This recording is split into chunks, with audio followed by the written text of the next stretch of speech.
الفيلم ده للكبار بس، للكبار بس، اللهم بلغت. ليه للكبار بس؟ لان الفيلم بيحمل حاجتين. اول حاجه بيحمل مشاهد جنسيه كتيره جدا على جميع المستويات، والحاجه التانية انه مستفز عشان خاطر في عنف بدني اتجاه الستات. الفيلم ده اسمه ايه؟ الفيلم اسمه مدام كلود. مدام كلود اشهر ست كانت فاتحه بيت دعاره في فرنسا. الكلام ده كان في الستينات. الست دي كانت السلطه بتستغلها، وهي كمان كانت بتستغل السلطه كانت بتستغلها عشان تسقط بعض الرموز المهمه جدا في هذه الحقبه.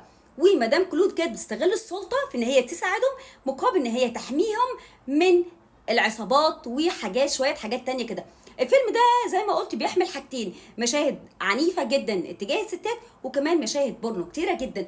الفيلم ده للكبار بس. الفيلم دوت مهم جدا وبيحمل مشاهد حقيقيه، لان مدام كلود دي ست حقيقيه ظهرت في الستينات. الفيلم من الاخر كده مش فيلم عادي، ده فيلم بيتكلم عن واقع حقيقي حصل كده. يا ترى ايه اللي حصل لمدام كلود بعد كده؟